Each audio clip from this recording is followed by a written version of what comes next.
Tahukah kalian, Cina yang kalian benci itu penduduknya lebih dari 1,4 miliar, namun populasi HP 1,7 miliar. Jumlah kelas menengah di Cina sebanyak 400 juta orang dari 150 juta keluarga, dengan tingkat penghasilan sebulan rata-rata per orang 45 juta rupiah. Kelas menengah Cina itu terbesar di dunia, mengalahkan semua penduduk Amerika, mengalahkan semua penduduk ASEAN. Jadi jangan baper rakyat Cina mau pindah ke Indonesia. Mereka lebih makmur dari kita. Tahukah kalian, Cina yang kalian benci itu punya anggota sosial media terbesar di dunia, yaitu 770 juta user. Dan itu semua menggunakan aplikasi dalam negeri sendiri, Baidu, Alibaba, dan Tencent. Mereka bangsa mandiri dalam aplikasi IT.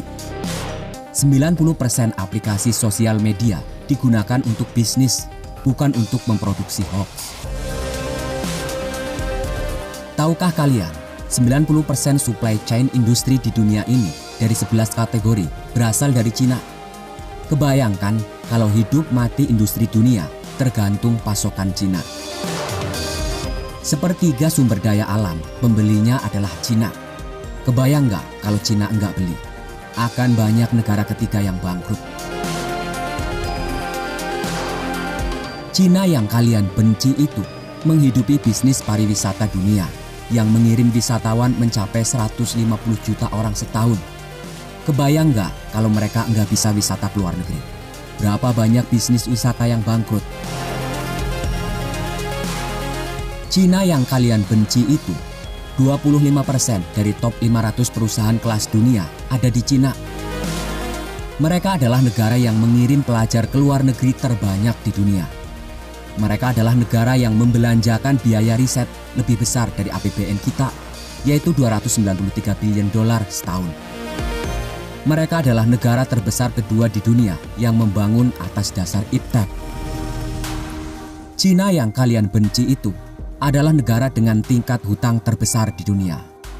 Namun berhutang kepada rakyat sendiri yang menerapkan skema pinjaman bagi hasil. Tingkat hutang berbasis suku atau syariah mencapai 260% dari PDB-nya. Hanya 40% PDB hutang berbasis bunga. Namun Cina adalah 3 negara kreditur terbesar yang membiayai APBN Amerika yang boros, memberikan bantuan ekonomi ke semua negara Islam di dunia, termasuk Arab. Mereka bangsa mandiri dan tidak sungkan membantu negara lain, bahkan kepada pembencinya sekalipun. Mengapa kalian tidak belajar dari kesuksesan Cina yang membangun dengan konsep syariah, padahal mereka bukan negara berbasis Islam? Kalau tidak bisa bersaing, belajarlah kepada pesaing. Kalau tidak bisa mandiri, belajarlah kepada yang bisa mandiri. Kebencian hanya melahirkan kebodohan.